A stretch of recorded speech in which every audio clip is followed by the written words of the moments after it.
Saudara pendengar sekalian, Radio Horor Indonesia segera dimulai.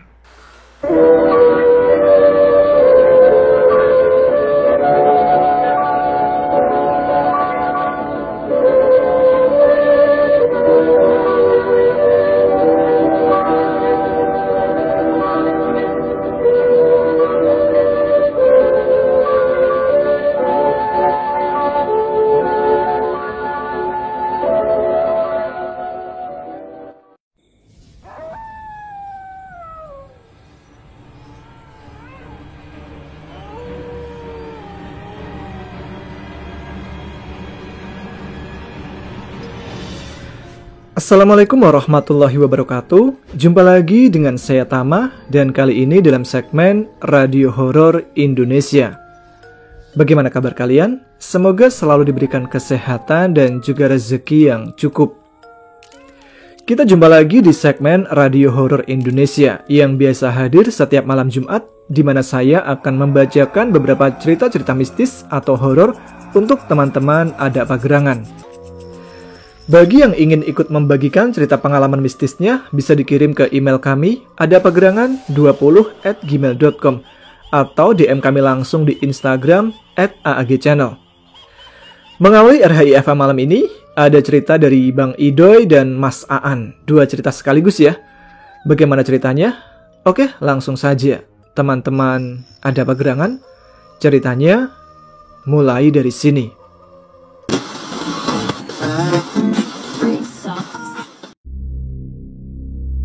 Assalamualaikum Mas Tama, perkenalkan nama saya Taufik Ridwan, atau orang lain sering memanggil saya dengan sebutan Idoy. Saya berasal dari Talaga, Majalengka, disebut juga dengan Kota Angin.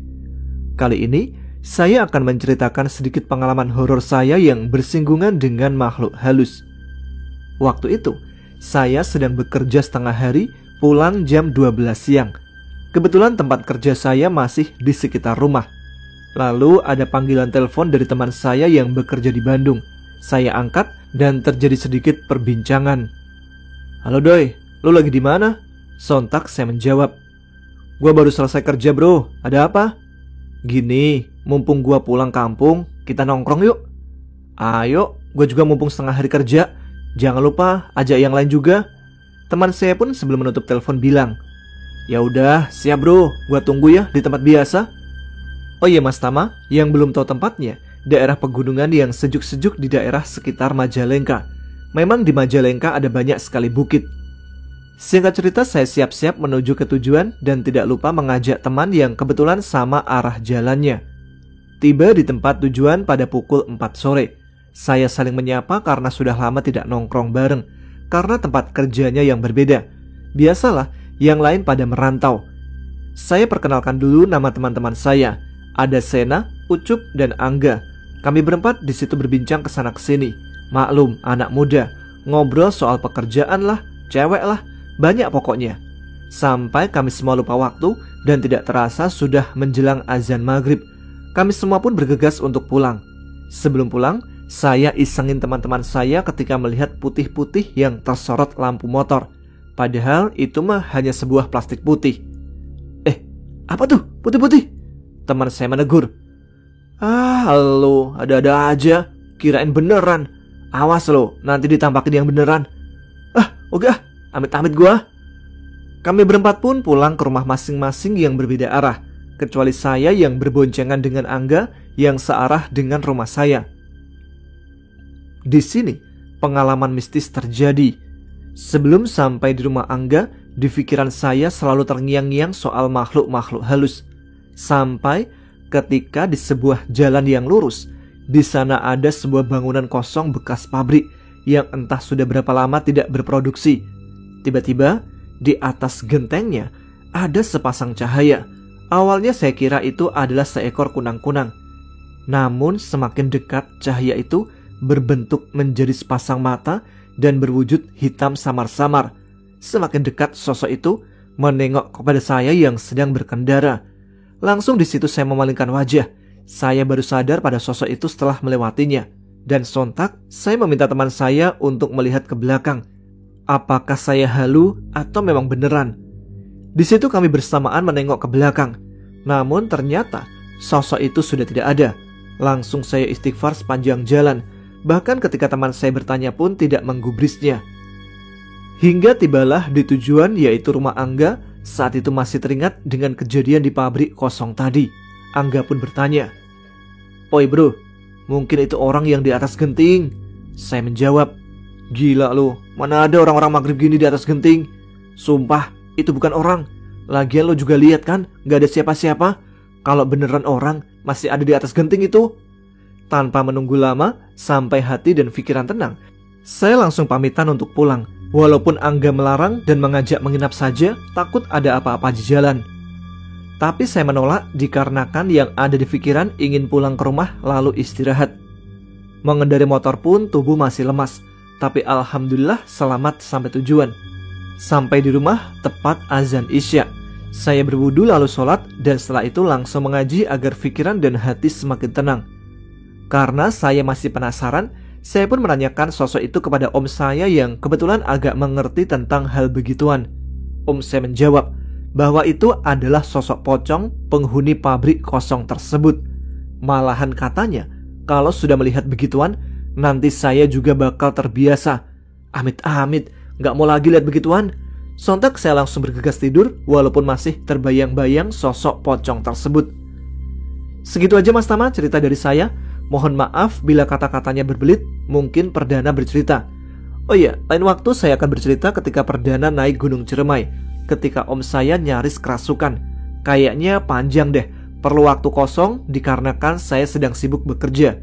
Sehat selalu buat Mas Tama, dilancarkan rezekinya, dan sukses terus buat channel AAGC. Wassalamualaikum warahmatullahi wabarakatuh.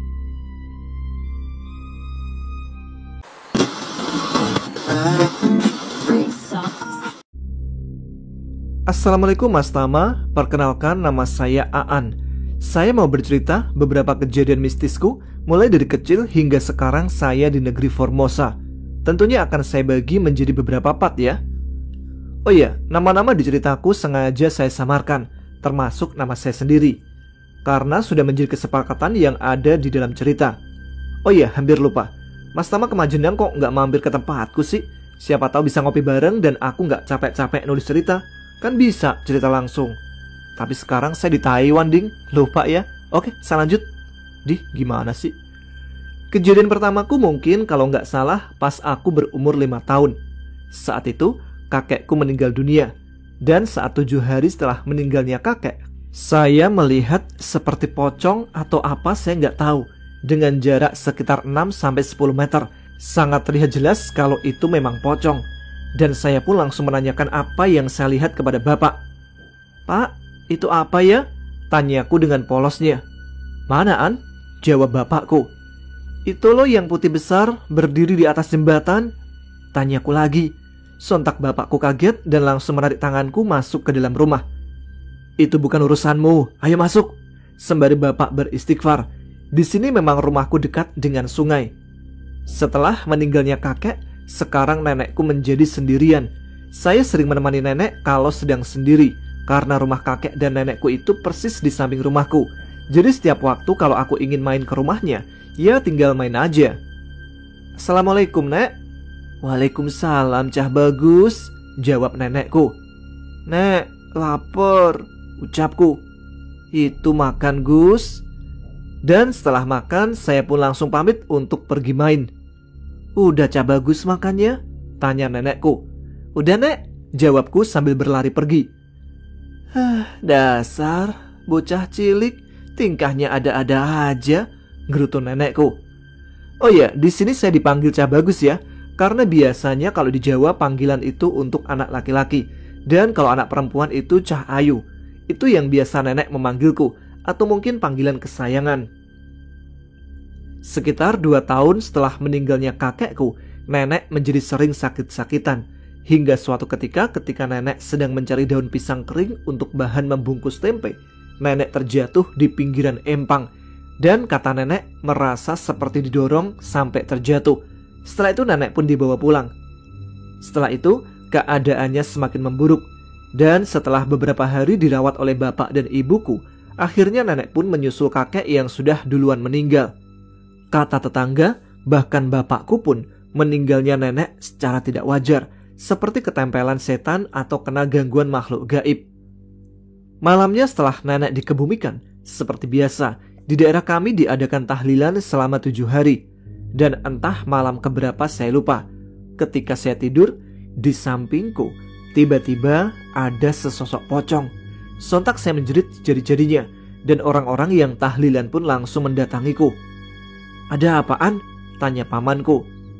"Ada orang kayak nenek yang dibungkus kain, paman," jawabku sambil menangis ketakutan. "Maksudmu pocong?" tanya paman lagi. "Iya," jawabku kembali. Semua orang yang ada di situ langsung istighfar dan kebingungan. "Dulu pas kakekmu meninggal, kamu lihat pocong. Sekarang nenek yang meninggal, kamu tidur di samping pocong. Sebenarnya ada apa sama kamu, nak?" ucap bapakku kebingungan. "Mungkin anak kamu itu bisa melihat yang tidak kita lihat," ucap salah satu tetanggaku kepada bapakku. "Hus, ngawur aja kamu," jawab bapakku. "Tapi bisa jadi loh, orang kakeknya juga bisa melihat. Mungkin diwariskan pada Aan. Kan Aan juga cucu kesayangannya," ucap tetanggaku lagi. "Ah, nggak tahulah. Kita serahkan pada yang maha kuasa aja," jawab bapakku. Setelah itu, semua orang pun kembali ke rumah kakek nenekku untuk melanjutkan tahlilan sambil membicarakanku. Tahun demi tahun pun berlalu hingga saya berumur belasan tahun. Dari sejak itu banyak sekali ku alami mimpi yang aneh-aneh. Mimpi melihat belut dengan huruf Jawa kuno. Mimpi melihat pocong berdiri di samping sapi. Mimpi disuruh mengambil keris di suatu pekarangan. Itu semua pernah saya alami. Tapi yang namanya mimpi kan bunga tidur ya. Setelah saya menginjak umur 15 tahun, saya pernah mengalami hal yang sangat menyakitkan. Saat itu, saya dan sepupu saya pergi memancing. "Assalamualaikum."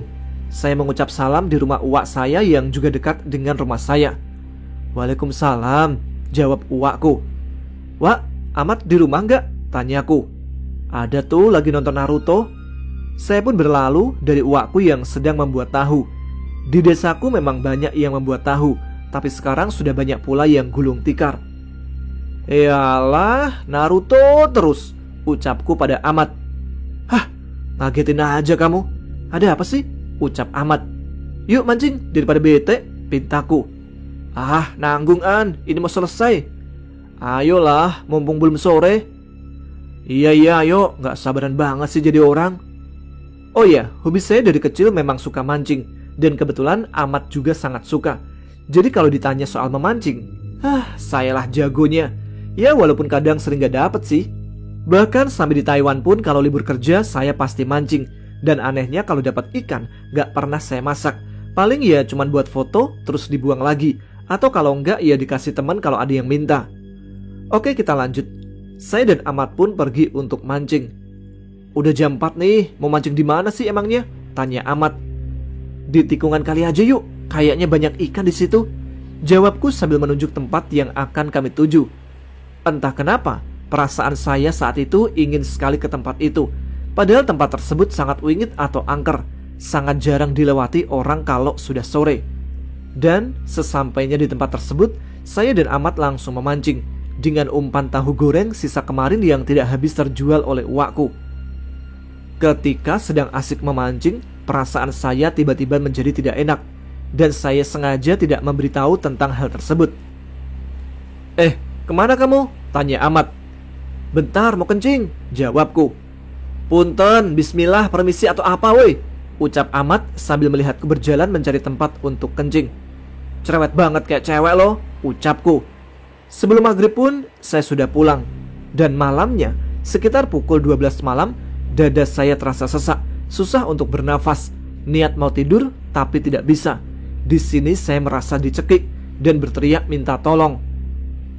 Kakak, bapak, ibuku, adikku pun langsung ke kamarku sambil berlari karena panik mendengar teriakanku. "Ada apaan?" tanya bapakku. "Sesak," jawabku dengan suara seperti dicekik. Kakak pun berinisiatif langsung ke rumah kakek untuk menjemput. "Oh iya, di sini kakek dari ibuku ya. Kalau kakek dan nenekku yang tadi meninggal itu adalah orang tua dari bapakku." "Pak, aku tak jemput kakek ya," kata kakakku. "Yaudah, sana hati-hati." Sesampainya di rumah kakek, ternyata sudah sepi karena mungkin sudah tidur semua. "Kak, kakek, assalamualaikum kak," ucap kakakku. "Siapa?" tanya kakek sambil menyalakan lampu. "Saya kek, Arif," jawab kakakku. Masuk Rif. Ada apa kok malam-malam banget kesini?" tanya kakek sembari membuka pintu. "Oh ini kek, kok ini Aan kek sesak nafas," jawab kakakku. Dasar bocah dari kecil selalu begitu," ucap kakek sambil menyalakan rokok jarum supernya.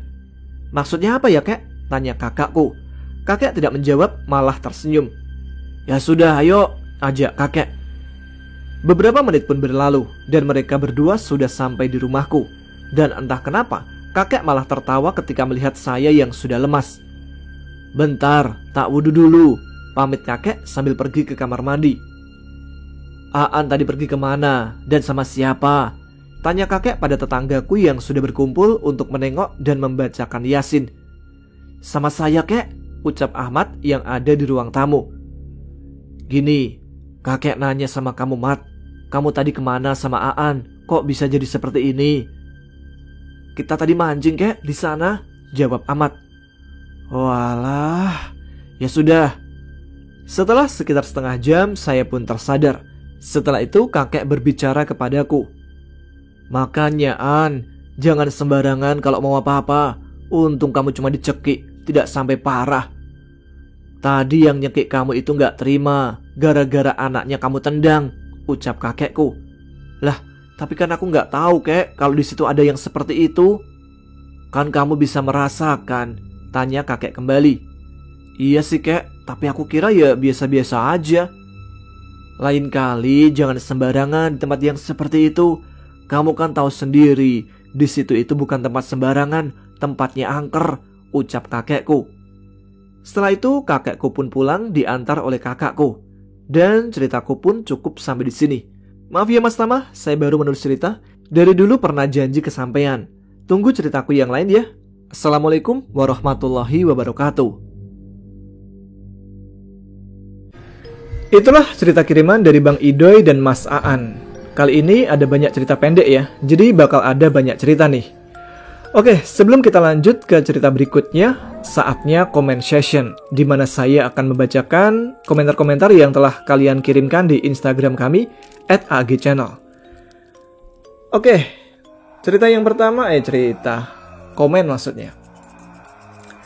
Komentar yang pertama ada dari Combroman. "Assalamualaikum Bang Tama." "Waalaikumsalam." "Eksis dong. Mudah-mudahan komen saya dibacakan. Amin. Dan terwujud. Oh iya, saya ada sedikit pengalaman serem nih Bang selama bekerja di daerah timur Indonesia. Beberapa kali saya bertemu makhluk yang menyerupai kawan saya. Mudah-mudahan next bisa berbagi cerita di AAG Channel. Semoga Bang Tama dan kru selalu sehat, panjang rezeki. Panjang rezeki. Dan sukses selalu. Amin. Ya Rabbal Alamin." Terima kasih Bang Combroman. Ditunggu cerita dari daerah timur Indonesia. Memang jarang sekali ya ada yang share cerita dari, khususnya itu dari daerah timur Indonesia, Papua, Sulawesi, NTT atau sekitarnya lah. Kita tunggu aja pengalaman dari Bang Combroman. Selanjutnya ada Mbak Dewi Mami Azam. "Assalamualaikum warahmatullahi wabarakatuh." "Waalaikumsalam." "Eksis dong Mas Tama, salam kenal dari Medan. Selain aku, ada nggak ya penggemar AAGC dari Medan juga? Nah, ada nggak nih? Tuliskan di komentar ya kalau ada yang sama-sama dari Medan. Salam kenal dari aku buat para penggemar AAGC, dari aku pengagum Mas Tama. Sehat selalu buat kalian semua. Buat Mas, semangat dari jauh." Siap Mbak Dewi, maminya Azam. Selanjutnya ada Mas Teddy 9799. "Assalamualaikum Mas Tama." "Waalaikumsalam." "Eksis dong Mas Tama, mau kirim-kirim salam nih buat teman-temanku yang dulu kerja jadi sales panci presto, buat Wafa, Febri, Bima, Ningsih, Nur, Elisa, Fitri, dan Lia. Apa kabar kalian semua? Udah lama nggak ada kabarnya. Semoga kalian semua pada sehat dan dilancarkan rezekinya. Oh iya Mas Tama, mau berbagi pengalaman cerita horor sedikit nih." Oke, gimana nih? Nah, Waktu itu saya kerja di salah satu rumah sakit swasta yang ada di daerah Tambun, Bekasi. Saya di rumah sakit itu bekerja sebagai security. Singkat cerita aja ya, waktu itu saya dinas malam sekitar jam 1:30 malam. Rumah sakit kedatangan pasien dengan keluhan dada sesak. Dan saat diperiksa oleh dokter menyarankan untuk dironsen di ruang radiologi. Saya pun beserta perawat mengantarkannya dengan kursi roda. Dengan pasien dipakaikan oksigen portable karena pasien sudah merasa sesak sekali. Jadi harus dipakaikan oksigen. Saat saya berjalan sambil mendorong pasien, oh iya, di rumah sakit ini kalau sudah malam dan ruang poli-poli sudah tidak ada praktek dokternya. Ruangannya dan beserta koridornya, lobi utama rumah sakit itu pasti lampunya dimatikan. Yang dinyalakan yang tertentu saja yang masih dipakai. Seperti kasir laboratorium, ruang radiologi, dan pendaftaran. Selebihnya pasti lampu dimatikan. Jadi suasana di malam hari pasti rada gelap karena cahaya yang minim. Kembali ke cerita. Di saat melewati tangga tempat untuk naik ke lantai 2, di situ saya melihat ada nenek-nenek sedang duduk dengan kepala tertunduk. Saya masih berpikir positif. Dalam hati saya berkata, mungkin ini keluarga pasien. Saat pasien sudah dironsen, kami kembali lagi ke ruang UGD dan kembali melewati nenek-nenek tersebut. Ketika sampai di depan nenek-nenek tersebut, nenek itu mengangkat wajahnya dan tersenyum kepada kami semua. Setelah melewati nenek-nenek tersebut, saya ngomong kepada perawat yang ada di sebelah saya. Itu nenek nungguin pasien kamar berapa sih? Bukannya istirahat aja di rumah? Tega banget anak dan cucunya. Tua renta kayak gitu disuruh jaga pasien. Nah anehnya, perawat yang ada di sebelah saya itu menjawab, Nenek mana? Saya pun jawab, itu yang tadi kita lewatin, masa nggak lihat? Dan dijawab oleh perawat itu, ngaco nih Pak Satpam, dari tadi nggak ada siapa-siapa Pak. Yang daftar aja baru keluarga Bapak ini. Heran dong di situ. Dalam hati saya berkata, masa nggak lihat? Apa mungkin itu hantu? Ya nggak tahu. Kok nanya saya? Udah nih. Oh, terima kasih Mas Teddy untuk cerita pengalaman mistisnya. Singkat tapi cukup membuat heran juga ya. Nah itu dia. Bagi teman-teman yang juga ingin pesannya dibacakan, bisa komen di salah satu postingan di Instagram AAG Channel sebelum RHI FM tayang. Jadi kunjungi akun Instagramnya. Jangan lupa follow juga ya. Oke, cerita selanjutnya ada cerita dari Mas Wahid tentang cerita yang dialami oleh Pak D-nya di tahun 80-an. Udah lama juga nih ya ceritanya. Seperti apa kira-kira? Ceritanya mulai dari sini.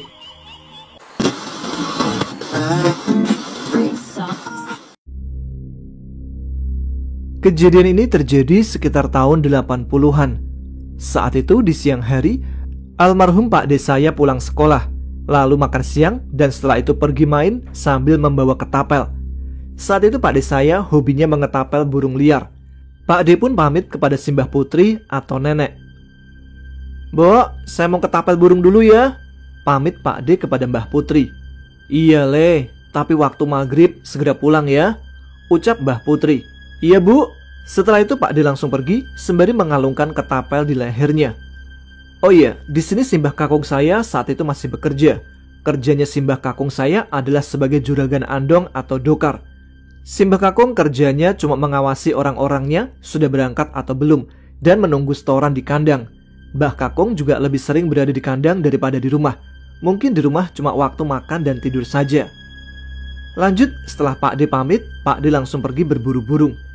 Ini dari sudut pandang Mbah Putri. Ketika Pak D pamitan, Simbah Putri perasaannya langsung tidak tenang. Serasa dia tidak rela membiarkan Pak D pergi mengetapel burung. Ada apa ya? Kok perasaanku gak tenang? Batin Mbah Putri. Ya sudahlah, mungkin cuma perasaanku aja, batinnya. Dari sudut pandang mamaku, di sini mamaku habis nyapu halaman rumah, jadinya tidak ikut makan bersama Pak D. Mbok, Mas Sugiarto mau kemana? Kok terburu-buru? Tanya mamaku. Masmu mau mengetapel burung sama teman-temannya, jawab Simbok. Walah, jawab mamaku singkat. Mbok, sudah makan? Tanya mamaku.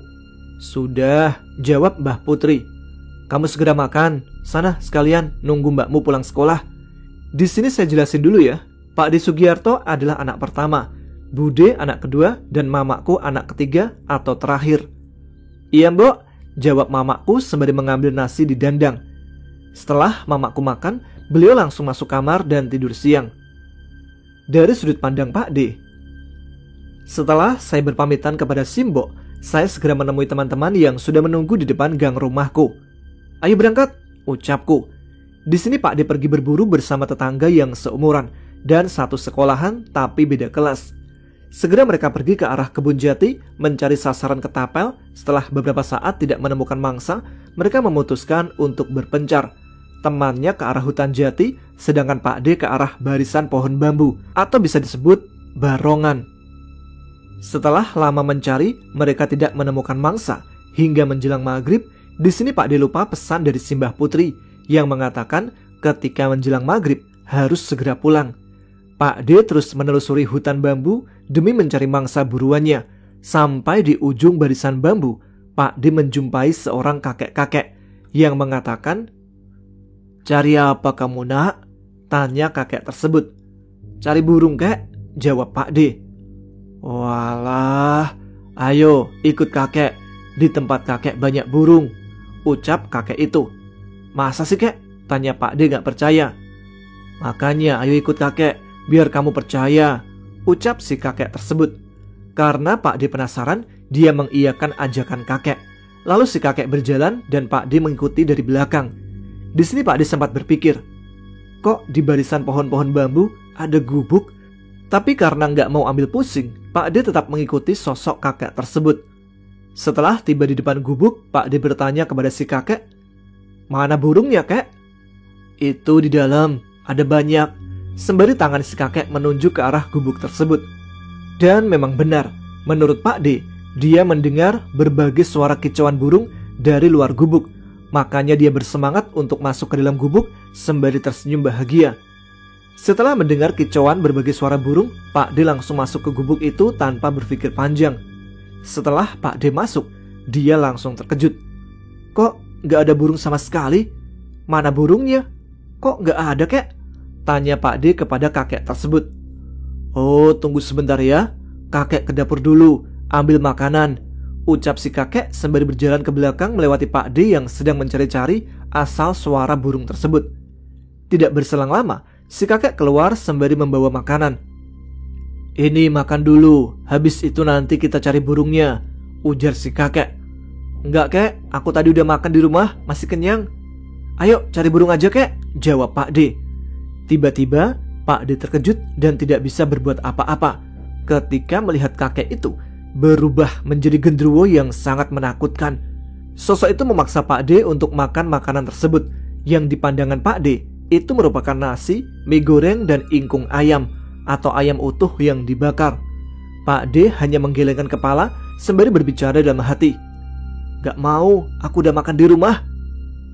"Cepat makan," kata sosok itu. Tapi Pak D tetap menolak makanan tersebut. Menurut sudut pandang Mbah Putri, "Kok masmu belum pulang ya?" tanya si Mbah Putri kepada mama dan budeku. "Gak tahu mbok, mungkin nyusul bapak ke kandang," ucap bude. "Ya sudah, tunggu bapakmu pulang saja." Berselang sekitar setengah jam, bapak pun pulang. "Loh, mana Sugi pak?" tanya Mbah Putri kepada Mbah Kakung yang baru pulang dari kandang. "Ya mana bapak tahu, orang bapak pulang dari kandang sendirian kok, gak ada yang nemenin." "Emangnya Sugi kemana?" tanya Mbah Kakung. "Tadi pamit mau ngetapel burung dan ibu sudah berpesan kalau menjelang maghrib segera pulang. Tapi sampai sekarang azan isya kok belum pulang." "Astagfirullah, masa belum pulang bu?" tanya Mbah Kakung ke Mbah Putri. "Belum pak," jawab Mbah Putri singkat. "Ya sudah, kita sholat isya dulu, habis itu kita cari sama-sama." Singkat cerita, setelah sholat isya berjamaah, kami segera mencari Sugiarto, masih dari sudut pandang Mbah Putri. "Kok gak ada ya pak? Padahal kita udah mencari kemana-mana, sampai bertanya kepada tetangga." "Assalamualaikum," ucap Mbah Putri ke rumah tetangga yang anaknya tadi berburu dengan Pak D. "Nang, Sugiarto apa di sini?" tanya Mbah Putri ke tetangga tersebut. "Tidak tahu mbok," ucap tetangga itu. "Tapi kan tadi bareng anakmu," ucap Mbah Putri. Di sini si anak tetangga bercerita kalau tadi mereka berpencar. Dia ke ladang jati, sedangkan si Sugi ke arah barongan atau hutan bambu. Mbah Kakung yang dari awal hanya diam dan menyimak setiap penjelasan dari anak tetangga, tiba-tiba berkata, "Cepat, lapor ke Mbah Modin dan warga. Bilang kalau Sugiarto disembunyikan makhluk halus," ucap si Mbah Kakung dengan yakin. "Astagfirullah, masa sih Pak?" tanya Mbah Putri. "Udah cepetan sana, lapor ke RT," ucap si Mbah Kakung lagi. "Kamu sama mbakmu tunggu di sini saja." Lalu si Mbah Putri berkata, "Mbak, aku titip 2 anakku di sini dulu ya. Aku mau lapor ke Mbah Modin dulu." "Iya Mbak, hati-hati," jawab tetanggaku. Di sini Mbah Putri pergi ke rumah Mbah Modin. "Assalamualaikum," ucap Mbah Putri sembari mengetuk pintu rumah Mbah Modin, dan tidak berselang lama ada jawaban dari dalam. "Waalaikumsalam." "Loh, ada apa Mbak? Kok gelisah gitu?" tanya Mbah Modin kepada Mbah Putri. "Anu Mbah, anak saya Sugi disembunyiin makhluk halus," jawab Mbah Putri. "Masa sih Mbak? Sampeyan kata siapa anakmu disembunyiin makhluk halus?" tanya Mbah Modin. "Kata suami saya." "Astagfirullahaladzim. Ayo kita ke madrasah sekarang dan panggil seluruh warga." Di sini Mbah Modin tahu kalau si Mbah Kakung punya kelebihan, karena dulu beliau pernah menimba ilmu bareng ke seorang kiai di Jawa Timur semasa masih bujang. Setibanya Mbah Putri dan Mbah Modin tiba di madrasah, mereka melihat sudah ada banyak warga yang berkumpul sembari membawa peralatan dapur berupa dandang, tampah, wajan, dan berbagai macam alat dapur lainnya. "Kok mereka sudah siap gini? Siapa yang kasih perintah ngumpulin peralatan dapur?" tanya Mbah Modin kepada Mbah Putri. "Mungkin suami saya Mas," jawab si Mbah Putri. "Mas, anakku disembunyiin makhluk halus," ucap Mbah Kakung sembari menghampiri Mbah Modin. "Iya Min, aku udah tahu. Ayo kita cari keliling desa." Menurut sudut pandang si Mbah Kakung, setelah dia mendengar penjelasan dari tetangga, entah dapat petunjuk dari mana, tiba-tiba Mbah Kakung menyimpulkan bahwa anaknya disembunyikan oleh makhluk halus. Segera si Mbah Kakung menyuruh istrinya untuk pergi ke rumah Mbah Modin untuk mengabarkan berita ini, dan si Mbah Kakung sendiri berinisiatif untuk membunyikan kentongan di madrasah. Madrasah di sini adalah tempat mengaji, tempat berjaga malam atau meronda, dan perkumpulan para warga desa. Segera si Mbah Kakung memukul kentongan dengan tergesa-gesa, dan tidak berselang lama banyak warga menghampirinya dan bertanya, "Ada apa Mas?" "Anak saya disembunyikan makhluk halus," ucapnya singkat. "Segera ambil alat-alat dapur buat mencari anak saya." "Iya Mas." "Woi semua, kumpulin alat-alat dapur. Kita mau mencari anak Mas Sukimin yang disembunyikan makhluk halus," ucap warga tersebut. Tidak berselang lama, semua sudah membawa alat dapur masing-masing, dari yang membawa tampah, dandang, wajan, dan lain-lain. Tidak berselang lama, Mbah Kakung melihat istrinya tiba bersama Mbah Modin. Lalu dia menghampiri beliau sambil menyampaikan berita tersebut. Setelah Mbah Modin menginstruksikan pencarian, mereka semua segera mencari keberadaan Sugiarto sembari memukul-mukul alat dapur dan memanggil nama Sugiarto. Mereka berjalan dari ujung timur ke ujung barat desa sampai jam 12 malam. Mereka masih tidak menemukan keberadaan Pak D Sugiarto.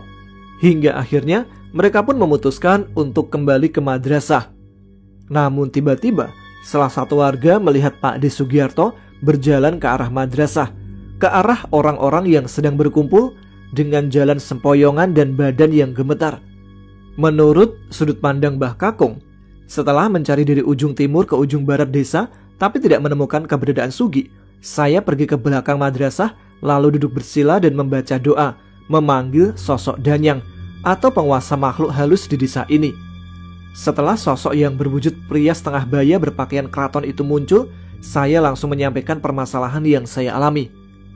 "Mbah, anakku disembunyiin demit yang usil," ucapku. Lalu sosok itu mengangguk dan menghilang dengan perlahan. Setelah sosok itu pergi, saya segera kembali ke kerumunan warga. Tidak berselang lama, saya mendengar ada warga yang meneriakkan kalau Sugiarto anakku berjalan ke arah kami semua yang sedang berkumpul dengan jalan yang sempoyongan dan badan yang bergetar ketakutan. Segera saya menghampirinya dan menggendongnya karena saya lihat anak saya sudah terlihat sangat lemas. Menurut sudut pandang Pak D Sugi, setelah sosok tersebut menawarkan saya makanan dan saya selalu menolak, sosok tersebut sangat marah dan mengancam akan memakan saya. Tapi saya tetap menolaknya.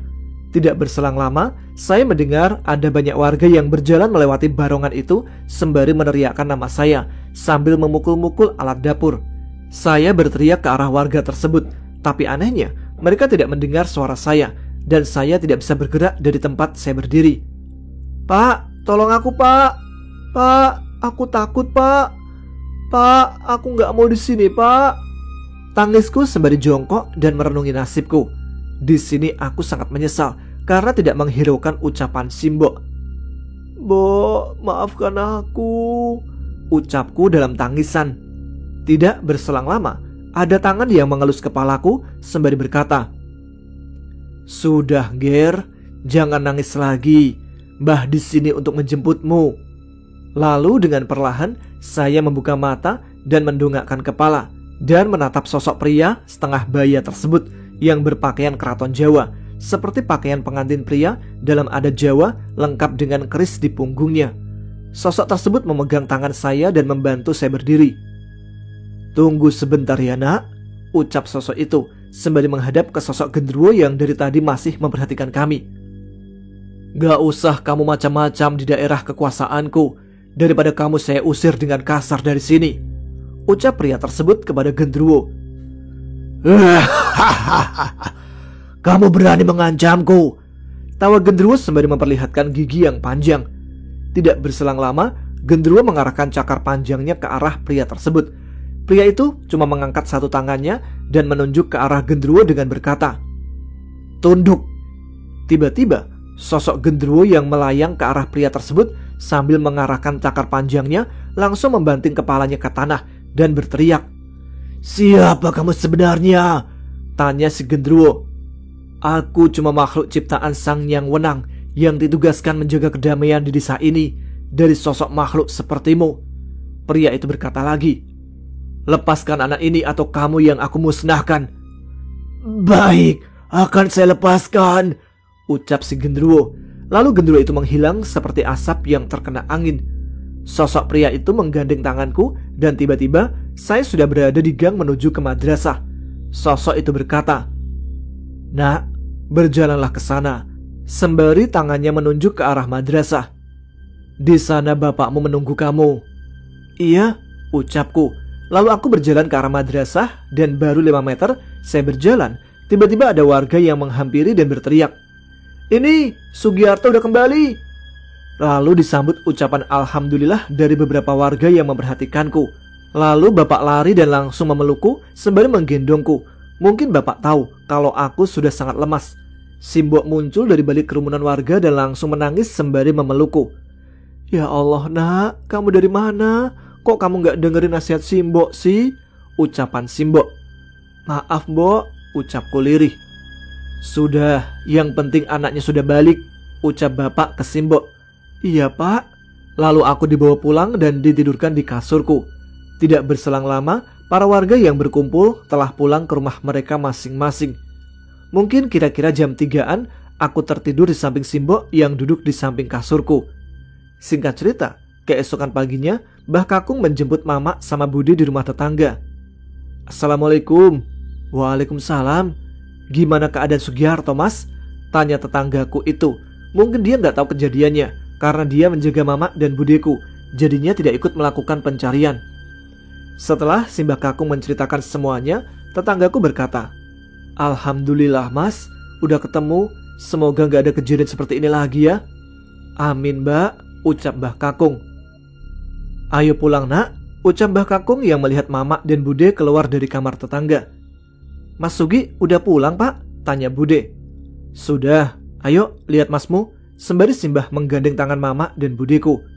Setelah sampai di rumah, Mama dan Budeku langsung pergi melihat Pak D Sugiarto. "Alhamdulillah, Mas, kamu sudah pulang.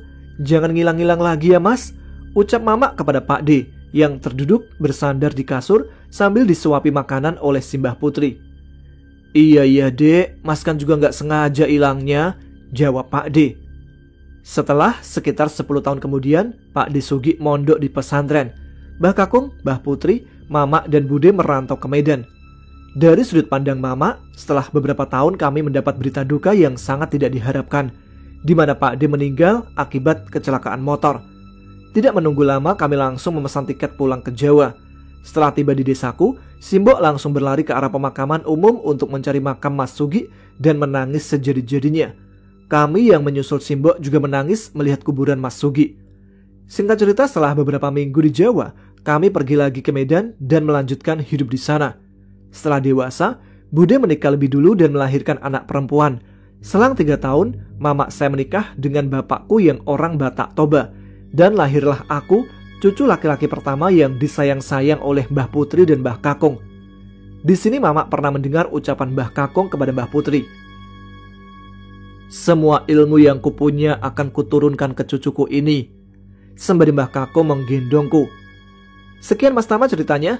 Oh ya, minta doanya ya Mas. Semoga almarhum Pak D Sugiarto diterima di sisi Allah Subhanahu wa Ta'ala. Amin ya Rabbal Alamin.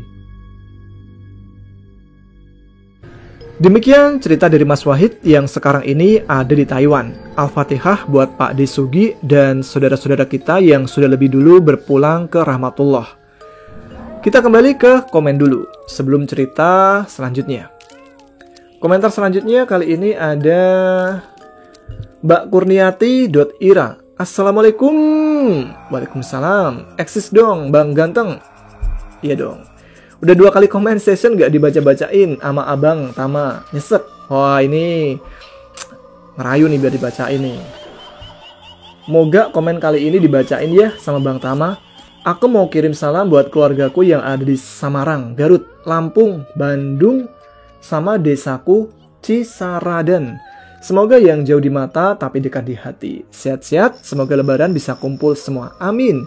Salam buat besti-bestiku. Salam juga buat Abang Tama yang channelnya makin seru dan bikin merinding kalau dengerin ceritanya.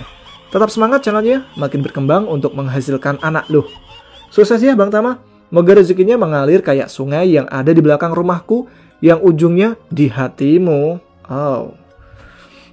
Bisa aja nih Mbak Kurniati. Terima kasih ngomong-ngomong untuk Mbak Kurniati.ira.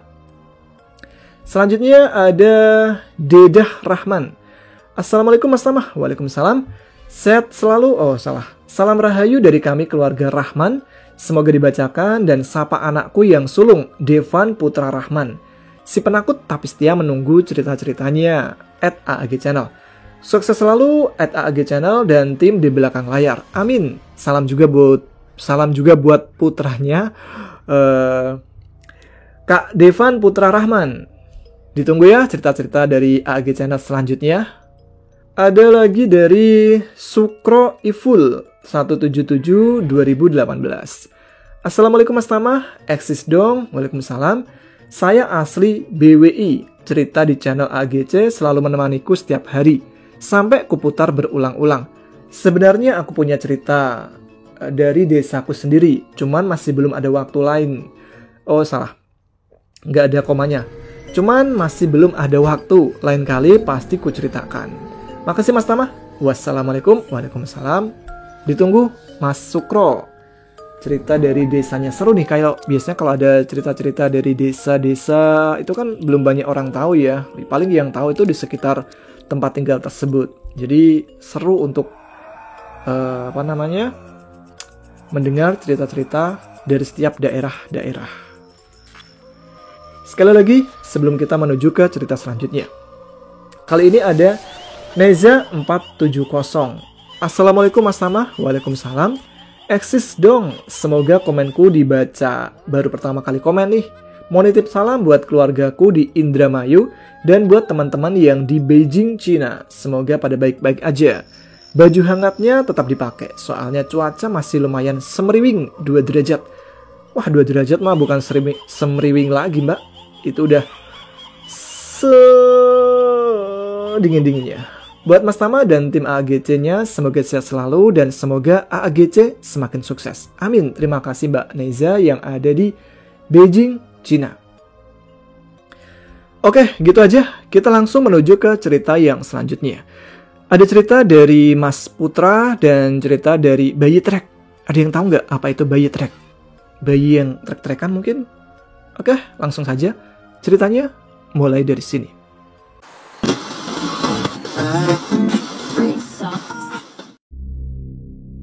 Assalamualaikum warahmatullahi wabarakatuh.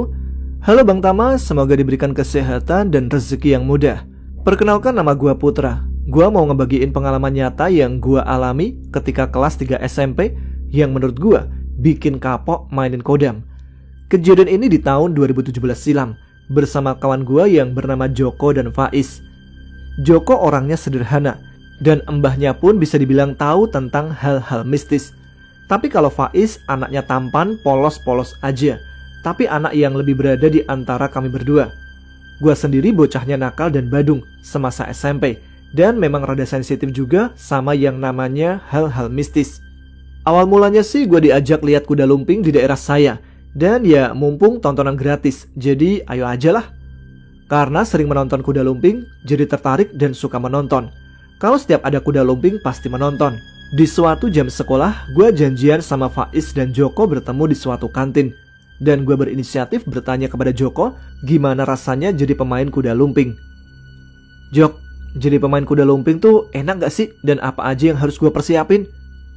Lo yakin Put, jadi pemain kayak gitu gak mudah lo? Maksudnya?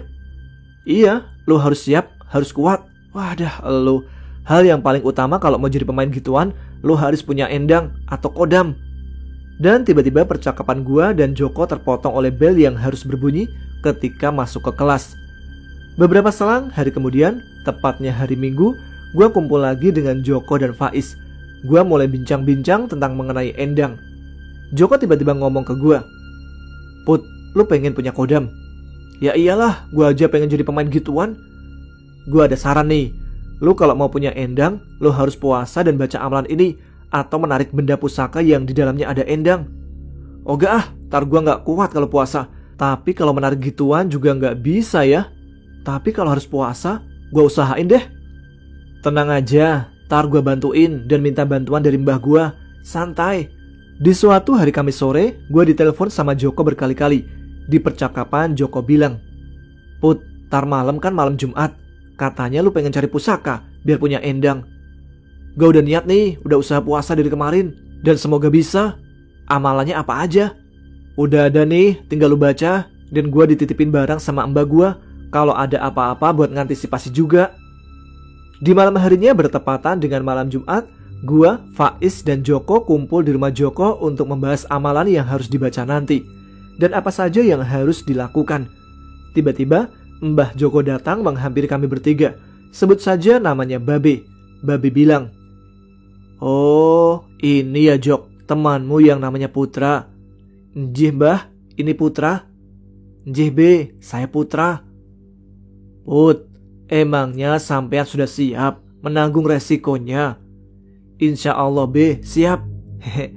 Dan sambil menyodorkan kertas kecil dan kain mori beserta dupa dan bunga 7 rupa, Babe bilang, kalau sudah sampai di tempatnya, jangan lupa salam dan berwudu dulu.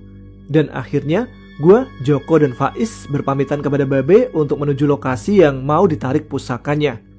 Kami pun berangkat mulai jam 10 malam. Setelah jalan beberapa kilometer dari rumah Joko, gue baru sadar kalau gue belum menargetkan lokasi yang akan ditarik pusakanya.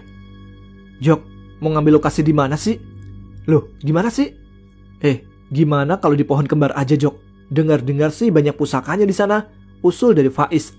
Ya sudah, di sana aja lah Put. Tapi, siapkan kamu? Ayo aja lah, dicoba aja. Setelah itu berangkatlah kami ke lokasi yang katanya Faiz, pohon beringin kembar itu umurnya sudah ribuan tahun dan ada banyak pusakanya. Akhirnya sampailah di lokasi pada jam 1 malam. Gua pun kaget bukan main, karena auranya sudah terasa berbeda. Tiba-tiba, gua bertiga saling bertatap-tatapan setelah ada suara anak ayam. Kalian tahu sendiri kan, mitosnya kalau ada bunyi begituan? Ya, bener, artinya ada kuntilanak. Joko pun mengingatkan kepada gua. Udah, gak usah dihiroin. Kita kesini niatnya buat cari endang atau pusaka, jadi jangan dihiroin. Joko pun menyuruh gua untuk membuka mori dan membakar dupa di daerah sekitar bawah pohon. Tidak lupa, kembang 7 rupa pun ditaburkan ke kain mori.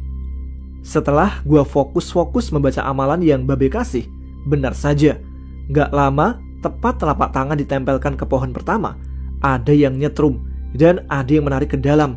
Toh juga setelah dibuka mata, ada cahaya beterbangan dan coba merem lagi buat fokus membaca lagi. badan ini seperti enteng dan tiba-tiba tangannya bergerak-gerak sendiri. Dan alangkah kagetnya, setelah diarahkan ke semak-semak, ada getaran yang keluar. Telapak ini pun memegang seperti benda pusaka berupa besi panjang. Saya pegang besi itu dan panasnya minta ampun. Saya bilang kepada Joko dan Faiz, kalau kayak gini tandanya ada apa?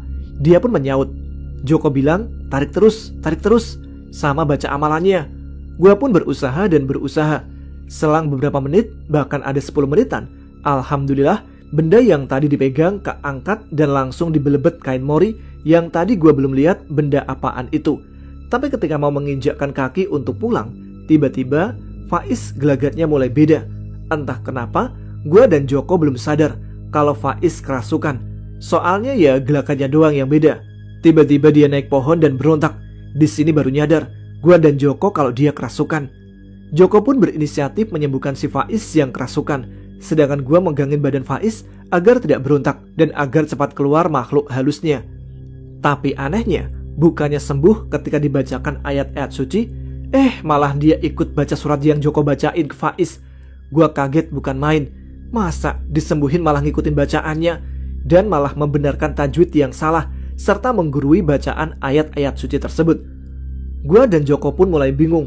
Dan selang beberapa lama kemudian, keingat kalau Joko dititipin barang oleh Babe buat mengantisipasi kalau ada apa-apa. Dan ketika dicoba, ternyata tidak mempan. Di situ kami mulai bingung harus apa lagi. Selang beberapa menit, Joko telepon Babe agar kesini untuk menyembuhkan Faiz yang sedang kerasukan. Sedangkan makhluk yang ada di dalam diri Faiz tidak berhenti berontak dan kami pun ekstra menjaga agar dia tidak kemana-mana. Takutnya malah badannya Faiz yang dicecel karena ulah makhluk yang merasukinya. Alhamdulillah, tidak lama Babe pun datang lalu menyamperi kami untuk menyembuhkan Faiz yang kerasukan. Lalu Babe bilang, "Kamu itu nggak salah narik pusaka dari sini." "Enggak, Be. Emang kenapa kalau di sini?" "Di sini itu kerajaan jin. Kok kamu berani banget sih?" "Hah? Kerajaan, Be?" "Iya, Put. Ini tempatnya kerajaan jin. Makanya sebelum kita kesini, aku kan tadi bertanya ke kamu, siap nggak narik pusaka di sini?" kata Joko. Sedangkan Babe masih berusaha menyembuhkan Faiz. Gua dan Joko pun beristirahat sambil prepare untuk pulang. Dan akhirnya Faiz pun bisa tersadar. Badannya lemas karena mungkin efek kerasukan. Selepas tadi diberingin kembar itu, gua, Joko dan Faiz mampir ke rumah Babe untuk membahas benda apa yang gua dapetin tadi. Lalu diceklah oleh Babe. Ternyata itu adalah keris yang bercorak, ada keemas-emasan, ada ukiran naga di sebelah kanan. Babe bilang ini pusaka Nogo Sosro. Gua pun bertanya kepada Babe, "Be, tadi itu Faiz kerasukan apa?" "Oh, itu tadi penjaganya pusaka ini. Dia nggak terima pusakanya direbut sama kamu. Tapi ini sudah netral. Dah apa-apa, insya Allah. Tinggal Dek Putra amalin aja buat ngisi endang dengan pusaka ini. Nanti Babe ajarin amalannya." Setelah dari rumah Babe dan bincang-bincang tentang pusaka ini, gua pun pulang ke rumah untuk mandi. Soalnya beberapa jam lagi masuk waktu subuh. Dan juga sekalian membaca amalan dari Babe sambil sholat subuh yang tidak lama lagi. Singkat waktu saya pun tertidur dan bermimpi bertemu dengan putri kerajaan yang cantik jelita. Dia memakai kebaya dan memakai mahkota. Mitosnya dari warga setempat, tidak semua orang bisa bertemu dengan putri kerajaan itu, walaupun mata batin menerawang diringin kembar. Hanya orang tertentu atau orang yang dikehendaki oleh beliau atau putri kerajaan tersebut yang bisa bertemu dengan beliau. Baiklah, gitu aja Bang Tama ceritanya. Maaf ya kependekan, soalnya sambil ingat-ingat kembali kejadian silam. Nanti kalau ada waktu lagi akan saya lanjutkan.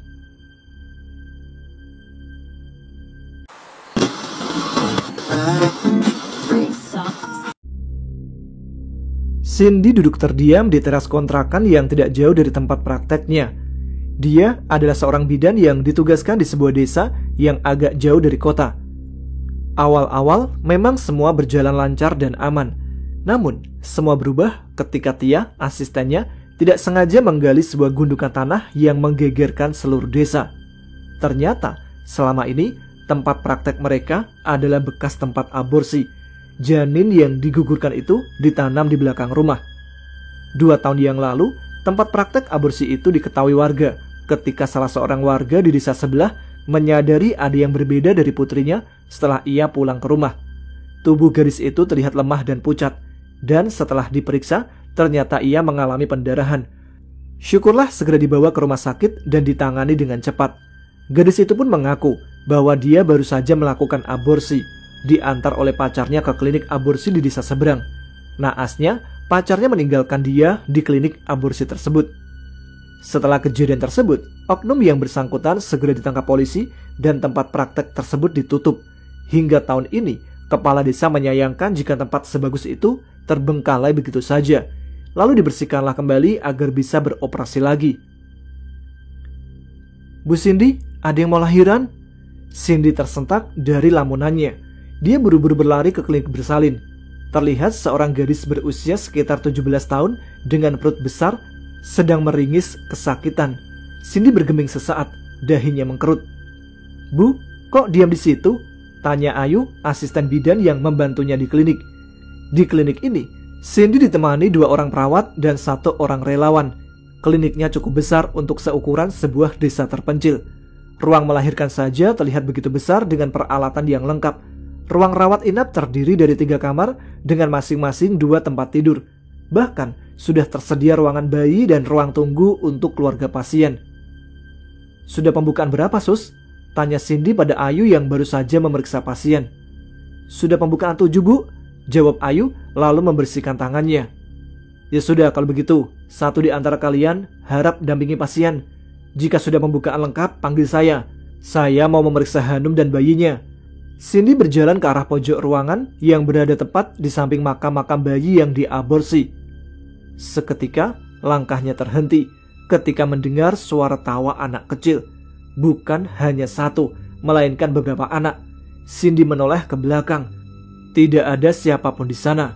Jantungnya mulai berdetak tak beraturan.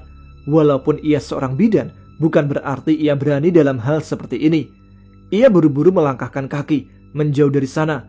Dari belakang, tampak beberapa anak kecil seukuran tak lebih tinggi dari lutut orang dewasa sedang berdiri menatap kepergian Cindy. Beberapa dari anak-anak itu terlihat menyeramkan. Ada yang tanpa kaki dan tangan, ada yang tubuhnya robek tidak utuh, bahkan ada yang kepalanya hanya setengah dan semua organ dalamnya berceceran di lantai. Cindy mengambil nafas berat, lalu menghembuskan pelan, sampai nafasnya kembali teratur. Setelah merasa lega, dia membuka kenop pintu dan langsung masuk ke kamar. Terlihat Hanum sedang tertidur pulas. Sepertinya suami Hanum sedang keluar. Cindy berjalan hati-hati, tidak ingin membangunkan Hanum yang sedang beristirahat. Dia mendekat ke arah box bayi yang berada di sudut ruangan. Terlihat bayi perempuan mungil sedang tertidur pulas. "Tante, main yuk." "Astaga!" Cindy berteriak dan tubuhnya hampir terjungkal ke lantai. Bayi mungil yang sedang tertidur pulas itu tiba-tiba membuka mata dan berbicara. Bahkan ia menyeringai memperlihatkan deretan gigi yang kuning. "Bu bidan kenapa?" tanya Hanum yang terbangun karena suara teriakan Cindy. Cindy menoleh ke arah Hanum, kemudian mengarahkan pandangannya lagi ke bayi Hanum. Semua tampak normal. Bayi itu kembali tertidur pulas. Apa mungkin yang ia lihat tadi hanyalah ilusi karena terlalu lelah? "Gak apa-apa, maaf saya bikin kamu bangun." Cindy berjalan ke arah Hanum dan memeriksanya. "Mungkin sore ini kamu sudah bisa pulang," lanjutnya. Disambut senyum sumringah Hanum yang memang sudah tidak sabar membawa malaikat kecilnya kembali ke rumah. Ternyata Hanum mengalami kejadian di luar nalar tadi malam. Ketika suami dan ibunya tertidur pulas karena lelah menunggunya melahirkan, ia samar-samar mendengar suara anak kecil sedang bermain di balik tembok. Suara tawa cekikikan itu menggema sampai ke dalam ruangan. Anehnya, ibu dan suaminya tidak merasa terganggu dengan suara itu. Hanum masih berpikir positif. Mungkin saja di balik ruangan kamar itu terdapat taman bermain yang memang disediakan untuk anak-anak. Tapi malam-malam seperti ini, orang tua mana yang mengizinkan anaknya bermain? Suara tawa itu berubah seketika menjadi tangis yang memilukan. Bahkan mereka serentak menangis. Ada yang meminta tolong, ada yang meringis kesakitan, ada yang berteriak. Bulu kuduk Hanum meremang. Ia berusaha membangunkan suaminya yang tertidur di ranjang pasien sebelah. Namun, suami atau ibunya seolah tak mendengar panggilannya.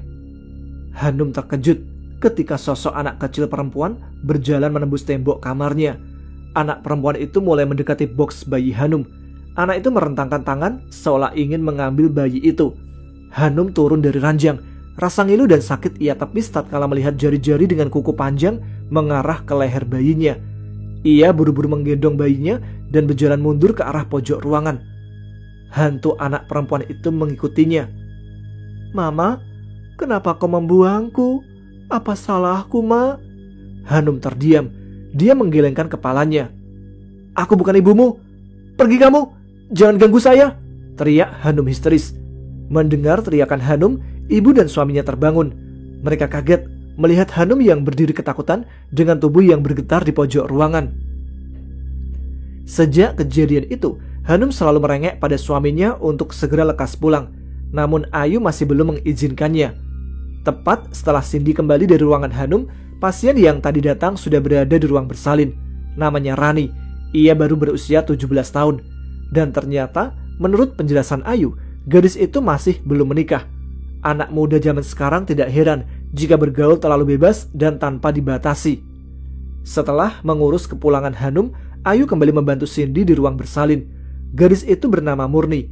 Ia berteriak menangis dan kadang mencaci maki ibu dan bibinya yang menemaninya di ruang bersalin. Ia berteriak kesakitan dan berkata, "Seharusnya bayi ini digugurkan saja dulu." Cindy dan dua asistennya geleng-geleng kepala. Benar-benar gadis tidak tahu malu. Ibu Murni hanya menunduk menahan tangis. Setelah 3 jam berjuang, akhirnya bayi laki-laki dengan berat 3,2 kg lahir dengan selamat. Ayu dan 1 asistennya lagi mengurus bayi dan sang ibu, sedangkan Cindy mengurus ari-ari bayi dan membersihkannya. Tiba-tiba, sesuatu seperti benda patah terdengar dari arah belakang Cindy. Ia menoleh, namun tidak ada siapapun di sana. Dan ketika ia mengalihkan pandangan ke depan lagi, tiba-tiba saja, "Hei, bisa dibantuin?" Terlihat 3 anak kecil sedang ikutan jongkok dengan wajah hancur dan berlumuran darah di hadapan Cindy. Cindy pun berteriak sembari mengayunkan tangannya ke depan, seolah mengusir anak-anak kecil menyeramkan yang ada di hadapannya. "Bu, ada apa, Bu?" Ayu berlari menghampiri Cindy yang masih duduk di lantai sembari menutup mata dengan kedua tangannya. "Ayo, masuk aja, Bu, biar nanti Mang Karman yang menyelesaikan semuanya." Sepertinya Ayu sudah paham apa yang terjadi barusan. Bukannya tidak pernah mendapatkan gangguan, Ayu hanya berusaha menutupi semua yang menimpa dirinya agar orang-orang di sekelilingnya tidak takut. Dan ternyata perkiraannya salah. Yang lain juga mengalami gangguan dari makhluk halus tersebut. "Yuk, kamu kan asli dari sini. Sebenarnya ada apa dengan tempat ini?" tanya Cindy ketika sudah tenang. Cindy, Ayu dan asisten satunya lagi duduk melingkar di meja makan yang berada di dapur klinik. Ayu menghembuskan nafas berat. Mau tidak mau, ia harus bercerita tentang semua yang terjadi. 3 hari yang lalu, Ayu menelpon kakeknya yang berada di salah satu desa di Kalimantan Barat. Ia mengatakan selalu diganggu oleh hantu anak kecil, bukan hanya 1 atau 2 kali, melainkan puluhan. Hantu anak kecil itu tertawa, menangis, dan kadang mereka berteriak histeris. Dan Mang Karman pernah bercerita bahwa dia pernah dikejar oleh makhluk halus berbadan seperti belalang dan berkepala bayi. Makhluk itu sangat besar, maka dari itu Mang Karman meyakini bahwa yang mengejarnya bukanlah serangga belalang biasa. Tidak lupa Ayu juga menjelaskan tempat apa yang mereka tempati saat ini. Dan memang benar, hantu anak-anak itu adalah bayi trek, arwah penasaran dari janin yang keguguran. Kakek Ayu menyarankan untuk menaburkan garam di sekeliling area klinik, serta berdoa agar arwah bayi tersebut tenang. Memang ada mitos di tanah Jawa yang meyakini bahwa ketika seorang bayi meninggal, terutama yang masih dalam kandungan, nantinya akan menjadi hantu yang menyeramkan. Hantu bayi ini biasa disebut dengan hantu bayi trek. Oke, itu dia cerita yang dialami oleh Mas Putra. Daripada capek-capek nyari benda pusaka, Mas, mending nyari uang. Tapi gimana kalau udah hobi sih ya? Ya masing-masing. Kita kembali membaca pesan-pesan aja ya, yang udah dikirim ke Instagram AAG Channel oleh teman-teman Ada Pegerangan. Komentar selanjutnya ada Coffee_Latte93. Assalamualaikum Bang Tama. Waalaikumsalam. Sebut saja aku Coffee Latte. Baru pertama kali ikut komentar comment session maksudnya. Semoga saja dibacain sama abangnya. Sehat selalu buat Bang Tama. Sukses juga buat AAGC, AAGC 2 dan Segurat Misteri. Amin. Salam buat semua pendengar Suara Candu Abang Tama aja. Semoga tetap dalam lindungan Yang Maha Kuasa. Amin. Terima kasih Bang Tama. Sama-sama panggilnya apa? Kakak Coffee Latte gitu ya. Mungkin ini suka banget sama Coffee Latte nih. Kasih es nggak? Boleh dong. Komentar selanjutnya ada dari Pistol 1077. Assalamualaikum Bang Tama. Waalaikumsalam. Eksis dong Bang. Masih ingat saya nggak? Itu loh Bang, fans berat AAGC yang nggak ada henti-hentinya nyamar agar nggak kelihatan fans beratnya. Bentar. Ini gara-gara keseringan nyamar nih, jadi malah hilang jati dirinya. Saya jadi lupa. Oh iya, nitip salam Bang buat teman-teman saya yang sekarang mulai ujian Chunin di Konoha. Semoga sukses ujian Chuninnya. Terima kasih Bang Tama. Semoga Bang Tama sehat sekeluarga dan diberikan rezeki yang lancar. Amin. Lancar-lancar juga untuk siapa ini? Gitulah fans berat yang suka nyamar. Selanjutnya ada Mbak Ulfah 808. Assalamualaikum, eksis dong Mas Tama. Waalaikumsalam. Aku komen gak pernah dibacain Mas. Biarinlah gak pernah dibacain juga. Pokoknya aku dengerin terus cerita-ceritanya AAGC 1 atau AAGC 2. Aku dengerin. Salam dari Karawang. Terima kasih Mbak Ulfa. Walaupun gak dibacain, tetap semangat untuk kirimkan komentarnya. Tenang aja, jadi buat teman-teman yang belum sempat dibacain, semoga minggu depan dapat giliran ya. Soalnya kan ada lumayan banyak nih harus dipilih-pilih. Nanti kalau nggak dipilih, bisa habis nih, durasinya cuma buat bacain komen. Selanjutnya ada Jens Wiena. Assalamualaikum. Waalaikumsalam. Eksis dong Mas Tama. Salam hangat dari pendengar setia AAGC yang selalu nggak sabar nungguin sore buat dengerin AAGC 2 dan malam harinya buat dengerin AAGC. Apalagi malam Jumat, RHI yang selalu ditunggu. Semangat terus buat Mas Tama yang selalu nemenin aktivitas kita dengan cerita-ceritanya. Apakah kisah Danan dan Cahyo udah ada yang baru? Udah ada kayaknya Mas. Ada yang teman-teman mengingatkan tapi mungkin habis cerita Bunian ya. Habis itu kita coba bawain cerita Danan dan Cahyo yang baru. Selanjutnya ada Arjuna Dongkrak. Assalamualaikum Bang Tama. Waalaikumsalam. Eksis dong. Suka banget sama AAGC. Sebelumnya saya ucapkan terima kasih buat Bang Tama. Aku penggemar baru AAGC. Mungkin baru 2 mingguan. Dengerin 2 kali, 3 kali. Aku langsung klepek-klepek Bang. Tiap hari aku dengerin AAGC. Dari pagi sampai sore buat nemenin aktivitas kerjaku.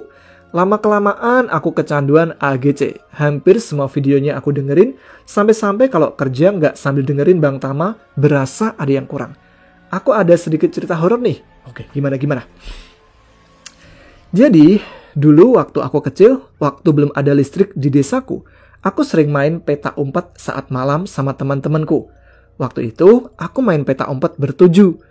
Aku giliran jaga, dan aku sudah menemukan 5 temanku. Tinggal 1 anak yang belum. Kami nyariin dia kesana kemari, hampir 20 menitan, tapi nggak ketemu-ketemu.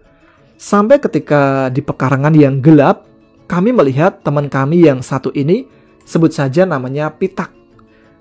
Kami nemuin Pitak di bawah pohon bambu, lagi main ayunan. Dan ketika kami kagetin dia, kami tanya dia dong, diem aja, gini maksudnya. Dan pas kami kagetin, kami tanya, tapi dia diem aja, nggak ada respon apa-apa. Sampai kami tarik dia buat ngumpul lagi buat undian jaga. Dan kebetulan Pitak dapat giliran jaga. Tapi Pitak masih tetap diem, nggak ada respon apa-apa. Wajahnya juga pucat banget. Tapi namanya anak kecil jadi kami nggak peduliin. Dan pas aku lari sama temanku, mungkin baru sekitar 8 meter dari si Pitak, aku melihat si Pitak lagi jalan sama mamahnya pulang. Lah, tadi siapa? Katanya habis dari warung. Aku sama temanku kaget dong dan bingung. Pas aku melihat si Pitak lagi jaga, dia lagi lari kencang banget. Dan arah larinya ke arah bambu yang tadi kami temuin. Sontak aku dan teman-teman pun langsung lari pulang. Sejak saat itu, aku nggak berani lagi main peta umpet jauh-jauh.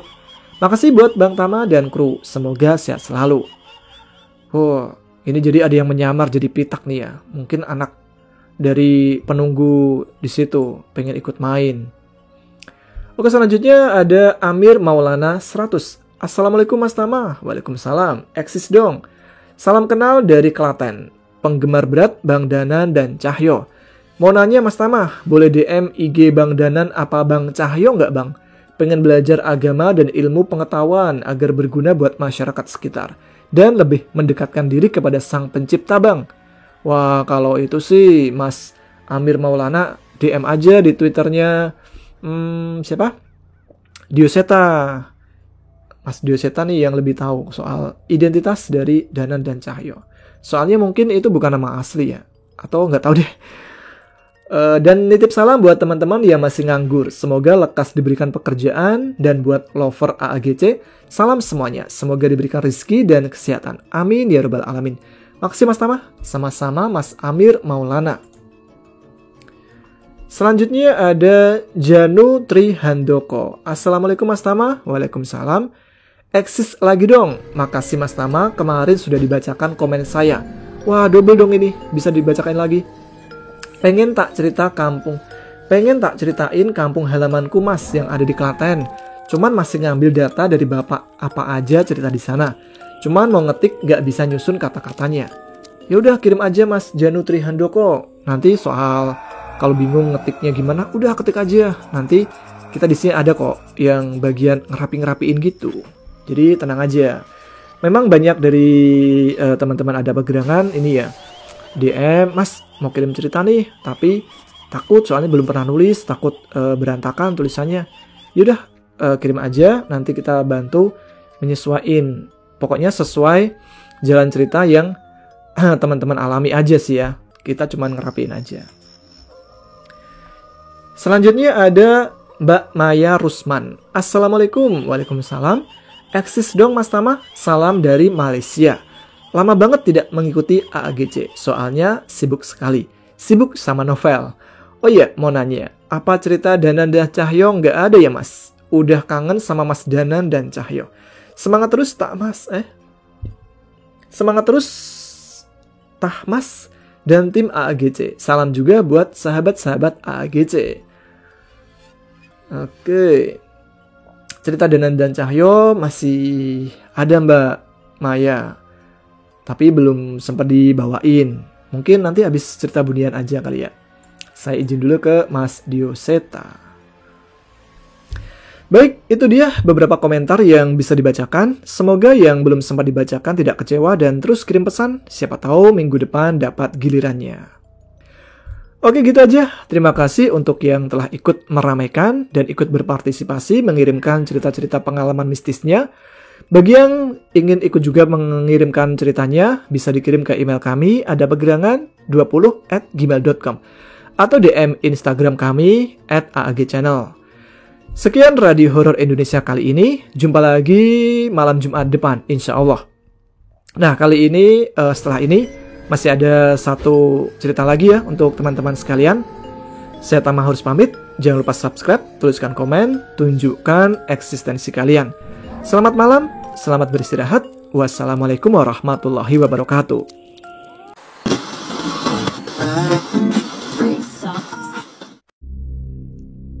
Kala itu aku berumur 9 tahun atau kelas 4 SD. Seperti biasa, orang tuaku tipe pekerja keras, pergi pagi pulang malam. Sehingga setiap pulang sekolah, aku hanya bermain di dalam rumah. Meskipun ada kakakku, tapi ya namanya cowok pastinya nggak betah dalam rumah. Akhirnya aku sendirian. Awalnya aku nggak ngerti jika pintu kamarku yang sering terbuka tertutup, bahkan suka lari-larian di dalam rumah karena bermain dengan seorang anak perempuan yang lebih kecil dan pendek dariku. Kala itu semua baik-baik saja. Aku belum tahu kalau dia hanya sosok tak kasat mata. Sampai suatu malam, lampu di kamar padam, cuma setitik cahaya dari luar yang masuk. Nah, kondisi sudah lelah karena bermain di siang sampai sore hari. Sewaktu aku mau memejamkan mata, tiba-tiba ada bayangan berbentuk mata di dinding dekat pintu kamar. Bayangannya besar sekali. Tanpa babi bu, aku berlari keluar kamar sambil menangis ketakutan. Papaku yang kebetulan di ruang tamu sedang menonton TV, terkaget dan bertanya kenapa aku menangis. Sambil tersengguk menangis menahan ketakutan, aku bilang, "Papa, ada mata besar di dinding pintu kamar. Ngeri, serem, aku takut tidur sendirian." Namun papa berkata bahwa semua yang aku lihat hanya sekedar halusinasi. Lalu beliau menuntunku masuk kamar dan menyuruhku segera naik ke tempat tidur. Beliau sempat menyentuh bayangan mata itu sambil berkata, "Jangan takut, ini pantulan spion mobil dari luar rumah." Kebetulan di samping kamarku merupakan garasi mobil. Nah, aku yang masih bocil tentu saja percaya dengan perkataan beliau. Aku memaksakan menutup mata bersiap tidur. Namun, peristiwa aneh terjadi. Tiba-tiba, aku merasa sesak dan seakan-akan badanku tertindih sesuatu. Aku tak bisa bergerak, berteriak pun susah. Sialnya, setiap membuka mata, terlihat kerangka tengkorak dan sosok perempuan berambut panjang hitam tertawa dengan suara nyaring. Keringat dingin bercucuran, aku dilanda panik yang luar biasa. Setelah sekian lama dalam posisi ketindihan, aku seperti mendengar suara berbisik lembut, "Ayo, menyanyi lagu rohani." Namun belum kulakukan karena berpikir, bagaimana caranya, mengeluarkan suara saja susah. Namun suara itu berbisik lagi, "Menyanyi di dalam hatimu." Tanpa berlama-lama, aku menyanyi sebuah lagu sekolah minggu. Berulang kali aku menyanyikan, dan aku merasakan panas menjalar dari bawah tubuh serta beban yang berat di atas badanku mulai ringan. Lalu aku kembali bernafas dan bangkit duduk di atas kasur. Otak kecilku mencerna, mempertanyakan kejadian yang baru saja menimpaku. Namun tidak ada jawaban yang pasti dan bersyukur aku pun terlelap. Pagi tiba, aku buru-buru bangun dan berusaha melihat kolong tempat tidur. Takut kalau ada yang mendiami. Aku lupa bercerita kejadianku kepada orang tuaku karena harus bersiap-siap berangkat ke sekolah. Sesampainya di sekolah, saat mau menaruh pantatku ke kursi kelas, aku pingsan. Seisi kelas berteriak memanggil guru. Anehnya, aku seperti melihat diriku sendiri saat terkapar di lantai, namun dari luar tubuh. Sumpah, ini aneh banget. Aku bahkan melihat seorang guru yang mengangkat dan menyerahkan aku kepada papa. Mungkin saat guru menelpon, posisi beliau belum jauh dari sekitar sekolah. Aku melihat tubuhku dimasukkan dalam mobil dan aku duduk di samping tubuhku. Jangan tanya seberapa bingung aku saat itu. Dan jangan tanya kenapa bocil ini menghafal dengan jelas ya. Kurasa kejadian ini membuatku trauma. Ternyata papaku membawa mobilnya ke kantor, lalu menggendongku serta membaringkan tubuhku di kursi sofa. Setelah itu aku mendengar papa berdoa, menyanyi serta menyembah Tuhannya. Lalu saat papaku menaruh tangannya di dahiku sambil berdoa, dan ajaibnya aku sudah ada dalam tubuh serta perlahan-lahan membuka mata. Namun seketika aku merasakan badanku panas dan berkeringat hebat. Untungnya papa dengan sigap memanggil namaku dan menggendongku untuk dibawa ke rumah sakit. Sesampainya di sana, aku disuntik dan diberikan obat. Dokter sempat memberitahu papa kalau aku terkena syok dan demam tinggi, kalau terlambat bisa kejang-kejang dan meninggal. Ini cerita dari papaku ya. Singkat cerita, setelah sampai di rumah, papa hanya terdiam tanpa memberitahukan sebenarnya yang terjadi. Mungkin merasa aku masih kecil dan belum mengerti. Padahal jika dijelaskan, mungkin tidak akan berdampak sebesar ini. Malam pun tiba. Di tempat tidur yang sama, aku belum menutup mata. Mungkin karena takut dengan kejadian sebelumnya. Posisi tidurku menghadap ke atas dan seperti biasa, lampu kamar dipadamkan. Hanya ada pantulan cahaya yang masuk. Waktu bergulir sekian lama, namun aku belum terlelap. Tiba-tiba, aku melihat seperti ada sosok kurcaci sebesar jari kelingking terbang jauh di atas mata, dan sosok tersebut menuju tembok di samping tempat tidurku. Sebelum sosok itu mendekati tembok, aku refleks bangun dan melompat mau menangkapnya. Tapi anehnya, aku tidak bisa meraihnya. Malah sosok tersebut semakin terbang tinggi dan akhirnya masuk ke dalam tembok. Aku diam termangu di atas tempat tidur. Otakku berpikir, itu apa? Aku ingin menangkap sosok tersebut dikarenakan mirip dengan sosok kakak laki-lakiku yang kebetulan kamarnya bersebelahan. Dan sejak malam itu sampai kuliah, intensitas ketindihan menjadi lebih sering. Apalagi mimpi seperti jatuh dari jurang dan membuat tubuhku terkaget-kaget ketika tidur. Singkat cerita, sewaktu remaja, aku mengetahui dalang dibalik semua kejadian kecilku. Aku pernah menguping pembicaraan papa dengan teman beliau.